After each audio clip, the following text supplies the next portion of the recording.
Hello दोस्तों, कहानियों का दौर चैनल में आपका स्वागत है।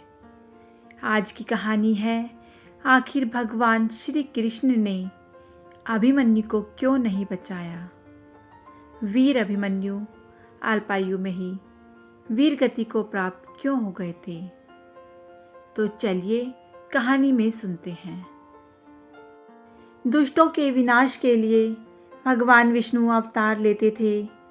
भगवान विष्णु का साथ देने के लिए सभी देवताओं को पृथ्वी पर या तो अपना अवतार लेना पड़ता था या फिर अपना पुत्र उत्पन्न करना पड़ता था।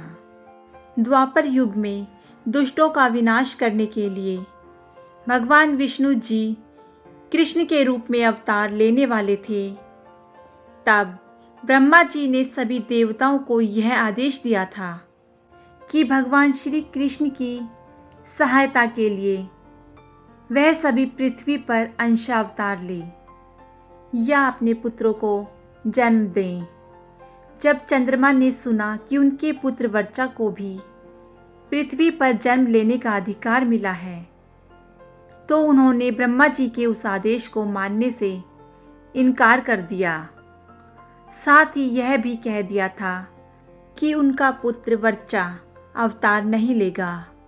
तब सभी देवताओं ने चंद्रमा पर यह कहकर दबाव डाला कि धर्म की रक्षा करना सभी देवताओं का कर्तव्य ही नहीं, धर्म भी है।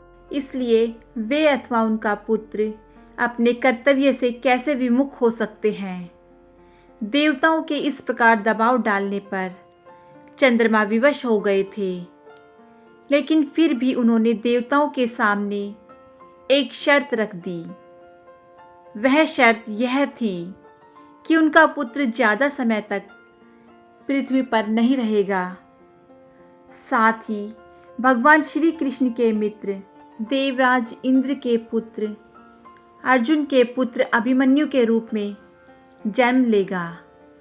वह भगवान श्री कृष्ण और अर्जुन की अनुपस्थिति में अकेला ही अपना पराक्रम दिखाता हुआ वीर गति को प्राप्त करेगा, जिससे तीनों लोकों में उसके पराक्रम की चर्चा होगी।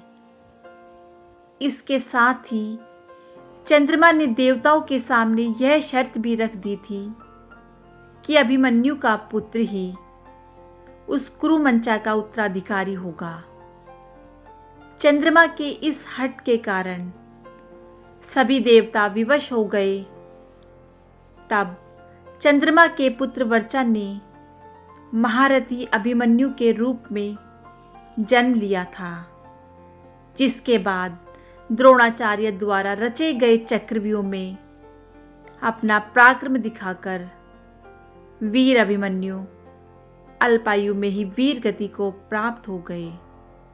कहते हैं कि यही कारण था कि श्री कृष्ण ने अभिमन्यु को नहीं बचाया था। तो दोस्तों, क्या आप जानते थे कि वीर अभिमन्यु चंद्रमा के पुत्र वर्चा के अवतार थे? मुझे कमेंट करके ज़रूर बताइएगा। यदि कहानी अच्छी लगी हो तो कहानी को लाइक कीजिएगा, शेयर कीजिएगा और मेरे चैनल को सब्सक्राइब करना बिल्कुल ना भूलिएगा। कहानी सुनने के लिए बहुत बहुत धन्यवाद।